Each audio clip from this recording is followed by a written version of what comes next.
마태복음 27장 45절부터 56절까지입니다.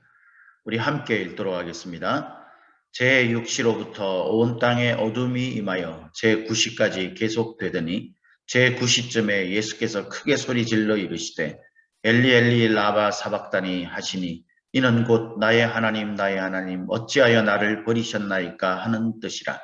거기 섰던 자 중 어떤 이들이 듣고 이르되 이 사람이 엘리야를 부른다 하고 그 중에 한 사람이 곧 달려가서 해면을 가져다가 신 포도주에 적시어 갈대에 꿰어 마시게 하거늘 그 남은 사람들이 이르되 가만두라 엘리야가 와서 그를 구원하나 보자 하더라.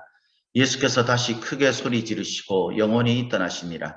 이에 성소 휘장이 위로부터 아래까지 찢어져 둘이 되고 땅이 진동하며 바위가 터지고 무덤들이 열리며 자든 성도의 몸이 많이 일어나되 예수의 부활 후에 그들이 무덤에서 나와서 거룩한 성에 들어가 많은 사람에게 보이니라. 백부장과 및 함께 예수를 지키던 자들이 지진과 그 일어난 일들을 보고 심히 두려워하여 이르되 이는 진실로 하나님의 아들이었도다 하더라. 예수를 섬기며 갈릴리에서부터 따라온 많은 여자가 거기 있어 멀리서 바라보고 있으니 그 중에는 막달라 마리아와 또 야고보와 요셉의 어머니 마리아와 또 세베대의 아들들의 어머니도 있더라. 아멘. 네, 오늘 성금요일 우리 주님이 십자가에 못 박혀 죽으신 그 날을 기념하는 날인데 이날 새벽 저와 여러분들이 함께 잠을 깨고 예수님의 그 십자가를 묵상하고 그 십자가의 은혜에 함께 할 수 있어서 참 감사를 드립니다. 이렇게 5일이 짧은 시간이지만 사실 짧은 시간이지만 새벽을 늦 깨워서 함께 이렇게 새벽 기도를 해온 우리 성도들에게 또 하나님의 크신 은혜와 복이 있기를 예수님의 이름으로 축복합니다. 오늘 금요 기도회는 예배당에 나와서 우리가 한자리에서 그렇게 말하지 않는 침묵 기도로 하나님 앞에 또 이 고난주간의 마지막 기도의 시간을 가지려고 합니다. 꼭 기억하시고 함께 나와서 은혜를 나누시기를 바랍니다. 오늘 우리가 읽은 이 본문 말씀을 가지고 죽음, 새로운 시작이라는 제목으로 함께 말씀을 나누고자 합니다. 우리가 이 세상을 살면서 인생이 죽음을 맞이하게 되면 그것으로 끝이라고 생각을 하죠. 대부분의 사람들은 아마 그렇게 생각할 겁니다. 심지어는 기독교인들조차 부활을 믿고 영원한 생명을, 영생을 믿는 그런 그리스도인들조차 어떤 사람들은 이 죽음 후에 마치 이 자신의 그 모든 것이 다 끝나고 아무것도 없는 무로 돌아가는 것처럼 그렇게 생각하는 사람들도 있습니다. 마음속에 심판이 있고 그 심판에 따라서 영벌이나 아니면 영생, 영원한 생명으로 그렇게 부활하는 것에 대해서 믿고 있다라고 생각하지만 사실 그걸 막연하게 생각을 해가지고요. 그 이후에 죽음 이후에 어떤 부분들에 대해서는 전혀 생각하지 않는 그런 사람들도 있어요. 과연 우리가 진짜 깊이 묵상하고 생각해 볼 때 정말 우리의 죽음 뒤에 우리의 육신의 생명이 끝나고 난 다음에 그 새롭게 시작되는 영원한 생명의 물론 이제 믿음의 사람들은 우리가 이 땅에서 신앙생활 하는 것의 연장선이라고 볼 수 있겠지만 그러나 예수님께서 그 변화산상에서 새로운 모습을 보여주셨던 것처럼 우리의 모습이라든가 우리가 사는 그 환경과 조건 이 모든 것들이 새롭게 펼쳐지는 거잖아요.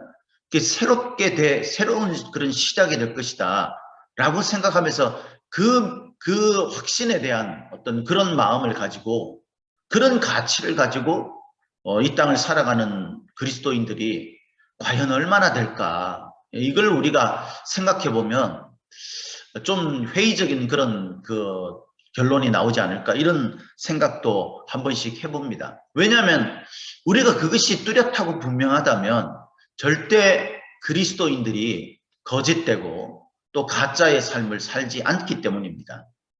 우리가 전체적으로 그 죽음 뒤에 새로운 시작이 있을 것이다라는 그런 그 마음의 확신이 우리가 우리 인생의 전체, 우리 신앙생활의 전체에 없다 이렇게 말할 수는 없겠죠. 부분적으로는 그것이 분명히 믿어지고 또 깨달아지기도 하고 확신에 차기도 합니다만, 그러나 우리 그리스도인들일지라도 대다수의 시간이 그저 막연한 생각에 불과한 것이지, 이것이 우리의 삶의 가장 근본적인 어떤 뿌리가 되고 그 뿌리에 근거한 그런 인생의 가치를 가지고 우리가 마음의 확신을 가지고 살아간다, 이렇게 말하는 것은 참 우리 자신의 모습을 볼 때 좀 부족하지 않나, 이런 생각도 해봅니다.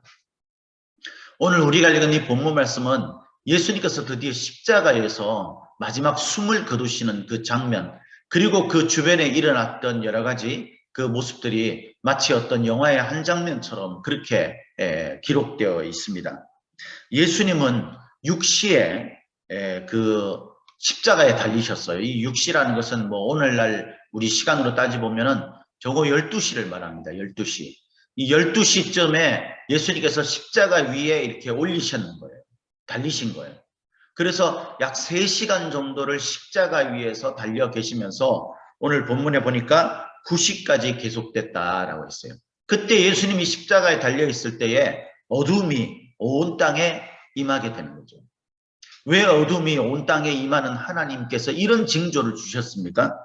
그것은 온 땅이 어둠에 임하여 할 때 이 말이 원래 원문을 이렇게 우리가 묵상하면서 그 의미들을 살펴보면 약속에서 벗어난 영역 또는 심판을 받아 머물게 되는 어두운 곳이라는 의미가 있답니다. 그러니까 하나님과의 그 약속이 끊어지게 된 거죠. 왜? 예수님은 십자가에서 죄 때문에 죽으셨기 때문에, 우리의 모든 죄를 짊어지시고 그 하나님의 언약에 파기된 그 죄의 그 어떤 영향력, 그것들을 짊어지시고 십자가에 못 박히셨기 때문에 그 어둠이 온 땅에, 이 온 땅이 그 하나님과의 약속이 파기되어진 그런 흑암의 땅이라는 것을 가르쳐 주는 겁니다. 저나 여러분들도 예외가 없는 거죠. 이 땅을 살아가는 모든 생명체, 이 땅 모든 것은 사람들이 하나님과의 언약을 파기하는 그 순간 모두 오염되고 죄 가운데 있게 되었다라는 거예요. 그래서 이것을 보여주듯 마치 온 땅이 어둠에 임하여라고 그렇게 기록을 한 겁니다. 이렇게 하나님의 심판을 받아 마땅한 그런 이 세상의 모든 존재들이 예수님께서 이 3시간 동안 십자가에 못 박혀 고통받으시면서 죽으시는 그 사건으로 인해서 모두 끝이 나게 되는 겁니다. 물론 지금 우리가 이어지는 그 죄의 그 모습들이 지금도 여전히 이어지고 있죠. 그러나 예수님께서 십자가에 못 박혀 죽어서 생명이 끊어지는, 육체의 생명이 끊어지는 그 순간 우리의 모든 죄의 것들도, 우리의 육체가 생명이 끊어지는 순간에 예수님께서 그 모든 죄를 해결하신 것처럼 우리의 죄도 해결되어지는 것입니다. 지금도 우리가 예수님을 따라 사는 그 삶을 살 때에 그 믿음을 통하여서 우리의 죄의 문제가 해결된다라고 그렇게 주께서 약속하셨죠.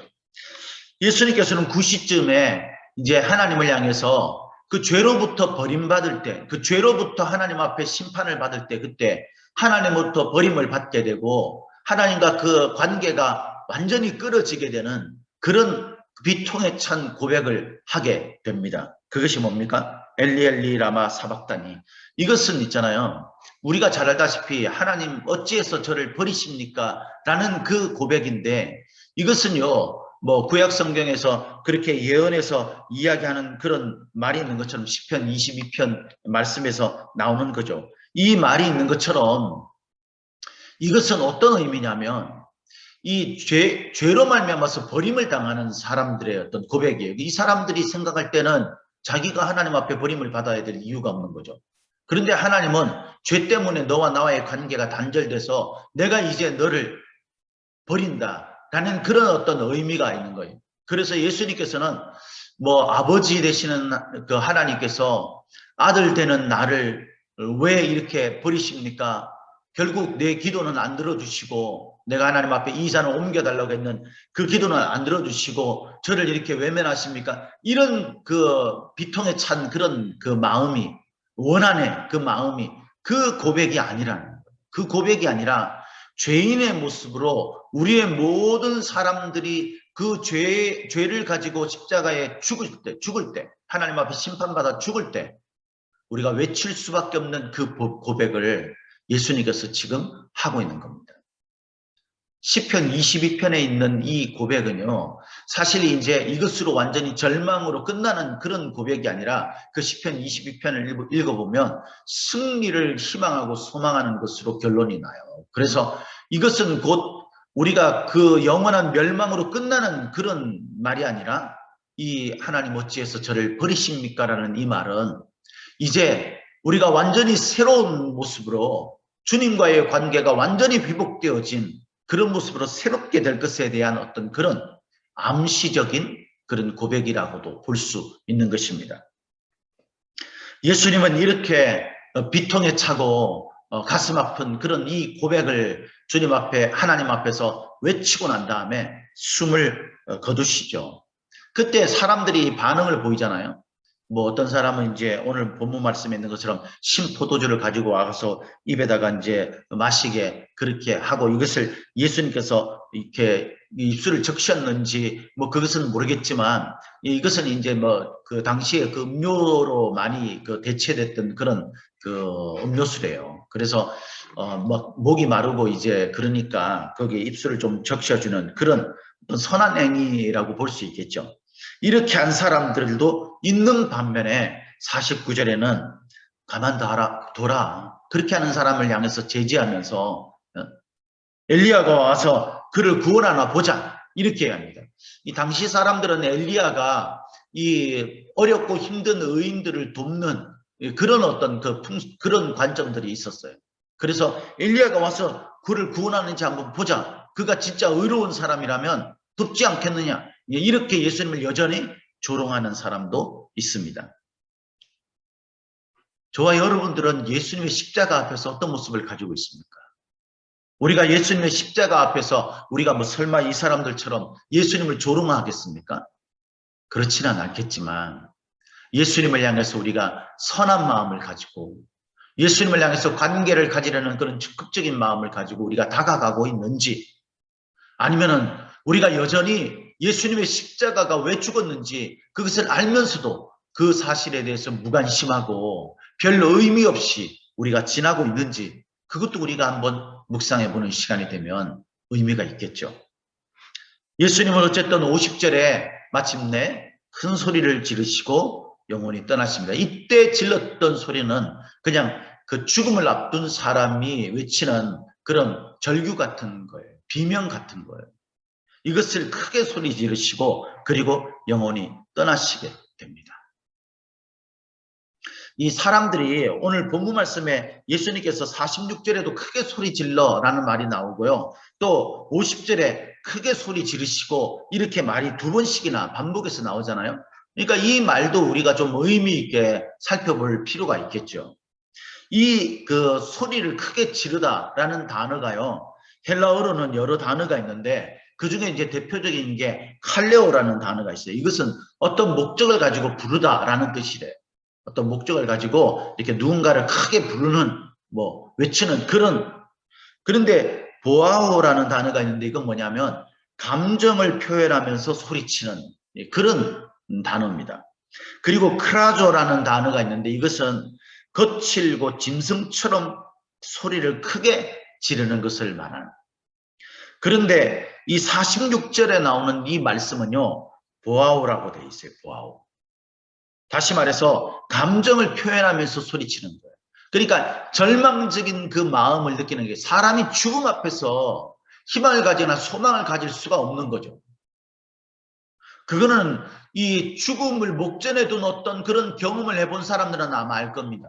모든 사람들은 죽음 앞에서요. 어떤 희망도 소망도 가질 수가 없고 그것으로 완전히 절망이 되는 거죠. 우리가 뭐 사람이 어떤 일어설 수 있는 힘이 있는 거는 그래도 일말의 어떤 소망이라도 일말의 한 줄기의 그 빛이라도 있을 때 가능한 거죠. 그것들이 없다면 완전한 절망입니다. 예수님께서 그 소리 지렀던 이 보아오라는 것은 바로 그것을 말하는 거예요. 내가 이제 완전히 끝났다라는 그 죄인들의 그 소리침, 이것을 예수님께서 죄인의 입장에서 소리를 지르는 것입니다. 그때 성소의 휘장이 찢어지게 되잖아요. 예, 원래 이 성소에는요, 휘장이 하나만 있는 게 아니고 이 성소 앞에도 있고 그 다음에 지성소에도 있어요. 지성소 앞에도 있어요. 우리가 이제 일반적으로 이해하고 있는 것은 지성소 앞에 있는 그 휘장이 찢어진 것으로 이해를 하죠. 왜냐하면은 지성소는 함부로 들어갈 수 있는 데가 아니죠. 알다시피 그 대속죄일, 예, 그때에 대제사장만 혼자 딱 한 번, 1년에 한 번 들어가는 장소예요. 그러니까 이 아무나 들어갈 수 없는 그 모든 그 장소에 이 휘장이 찢어짐으로 인해서 만인들이 들어갈 수 있게 된, 하나님의 임재를 만인들이 스스로 나아갈 수 있는, 그 임재 앞에 나아갈 수 있는 그런 것을 의미한다, 이렇게 생각하기 때문에 지성소의 휘장이 이렇게 찢어진 것으로 일반적으로 이해하고 있습니다. 그러나 이 원문에는 사실 성소의 휘장인지 지성소의 휘장인지 아니면 이 두 개가 다 찢어진 것인지 이것에 대한 명확한 말은 없어요. 뭐 그것을 우리가 뭐 중요하게 생각할 필요는 없지만, 분명한 것은 휘장이 찢어졌다라는 것은요, 이제 과거에 있었던 모든 것들이 완전히 끝이 났다라는 의미예요. 그때는 어떤 때입니까? 죄를 지을 때마다 하나님 앞에 이 짐승을 잡고, 그래서 제단을 쌓아서 그 제사를 지내야 하나님으로부터 어떤 그런 답을 얻을 수 있는 그런 것이, 그것으로는 완벽하게 사람들의 그 어떤 그 죄의 부분들을 해결할 수 없어요. 율법을 완벽하게 지킬 수 없는 것처럼 죄의 문제도 완벽하게 해결할 수 없었던 겁니다. 그런데 예수님께서 죽으시는 그 죽으심으로 우리의 모든 죄가 완전히 해결되어 온 겁니다. 그래서 우리가 하나님 앞에 감히 나갈 수 없는, 죄 때문에 나갈 수 없는 그 빛 앞에 감히 대면할 수 없는 그런 어두움을 가지고 있는 우리들의 모습이 성소의 휘장이 찢어짐으로 말미암아 하나님의 빛 같은 빛의 그 임재 앞에 누구든지 주를 부르는, 주의 이름을 부르는 이 모든 사람들이 나아갈 수 있게 된 역사, 그것이 일어난 것이 바로 이 성소의 휘장이 위로부터 아래까지 찢어진 사건입니다.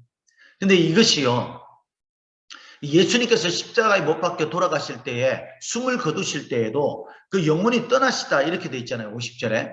이것도 예수님께서 자발적으로 하셨다라는 의미에 이게 능동태로 돼 있어요. 그러니까 우리가 영혼이 어떤 그런 자기도 어쩔 수 없이 빼앗기는 게 아니라, 영혼이 떠나가는 게 아니라 예수님은 스스로 그 영혼을 버리신, 그것이죠. 우리의 죄의 문제를 해결하기 위해서. 그런 것처럼 우리가 이제 예수님께 나갈 수 있는, 그 하나님께 나갈 수 있는 그것도, 그러니까 뭐 땅이 막 진동하고 이 하늘 그 성소의 휘장이 찢어지고, 이 찢어졌다이라는 이 단어도요, 그 마태복음 3장 16절에 보면 하늘이 열리고라는 그런 그 말이 나옵니다. 이 열리고라는 단어와 여기에 찢어지다라는 단어가 같은 단어. 그러니까 예수님께서 그 권능을 가지고 이 휘장을 찢으시고 그 다음에 하늘의 문이 열리는, 그것이 예수님의 권능에 의해서 이제 이루어지게 되는, 예수님이 능동적으로 이제 신적 권위를 가지고 이 모든 것들을 이루시게 되는 그 역사를 말하는 거예요. 저와 여러분들도 우리 마음의 의지를 가지고 하나님 앞에 나갈 수 있는 그런 길이 열리게 되는 거죠. 우리는 이 장로교에서 이제 신앙생활을 하다 보니까 이 뭐랄까요, 전적 무능력, 우리의 전적인 그런 어떤 그 선함이 없고 우리는 완전히 100% 부패한 그런 어떤 존재, 무기력한 존재, 뭐 이런 존재라는 것을 이 교리적으로 교육을 받아와서 자유의지에 대해서 우리가 너무 무지한 경우가 많습니다. 그래서 하나님이 뭐 나한테 어떻게 해주시겠지 이렇게 막연하게 생각하고 있는데 아니에요, 여러분.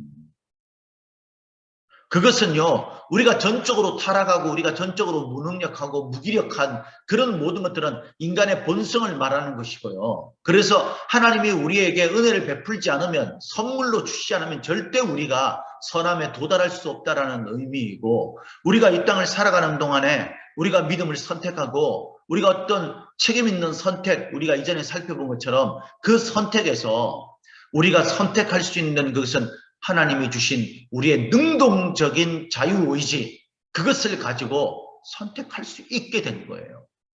그래서 여러분들이 신앙적으로 하나님 앞에 서느냐 마느냐, 내가 기도하는 자리에 있느냐 없느냐, 하나님이 원하시는 의로운 삶을 사느냐 마느냐, 이것은요 하나님이 우리에게 은혜를 베풀어 주셔서 그 길을 열어주셨지만 우리가 자유의지를 가지고 하나님을 향해 그런 책임 있게 그런 믿음의 선택을 하지 않으면 이루어지지 않는 겁니다. 그래서 여러분, 아니 나는 아무것도 할 수 없어, 이렇게 핑계대는 것이 허용되는 게 아니에요. 그렇게 우리가 주저앉아서 하나님이 나한테 뭐 어떻게 해주셔야 내가 그래도 된 거지, 그렇게 되는 게 아닙니다. 모두 우리가 선택한, 우리가 책임져야 할 부분이라는 것을 알아야 합니다. 그래서 여러분, 이 일이 있고 난 다음에 있어지는 이 이야기들을 우리에게 전해주는 의미가 굉장히 큰 거죠. 52절에 이제 많은 사람들이 막 무덤을 깨고 일어나는 징조를 보이잖아요. 네? 부활하는 징조를 보여요. 예수님이 부활하신 것을 상징적으로 보여주듯이 이 예수님이 죽음 뒤에 많은 자들이, 무덤에서 잠자던 자들이 일어나서, 그러니까 부활한 사람들이, 이 사람들이, 그 사람들이 많은 사람들에게 보였다라고 53절에 되어 있지 않습니까? 백부장과 함께 있던 예수님을 지키던 자들이 이분이 바로 진실로 하나님의 아들이었다라고 고백을 합니다.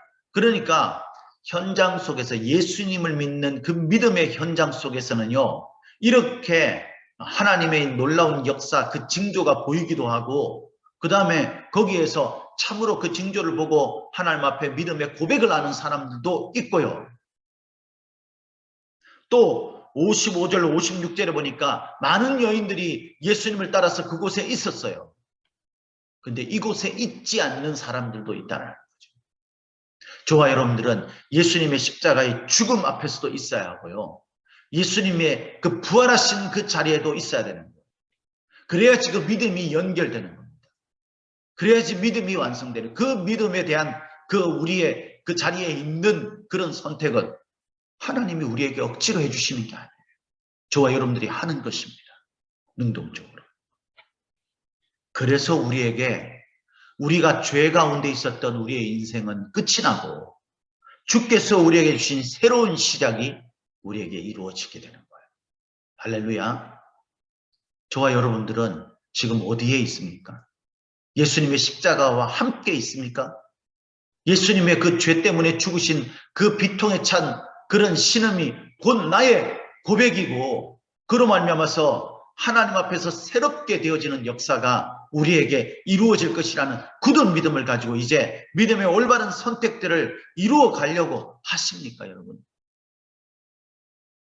이제 오늘 이유는 십자가를 지고 오늘 하루 동안에 이 성금요일 동안에 예수님의 십자가를 깊이 묵상하면서 여러분, 우리 마음속에 주님을 향한 새로운 삶에 대한 결단이 이루어지는 복된 하루가 되기를 예수님의 이름으로 축복합니다.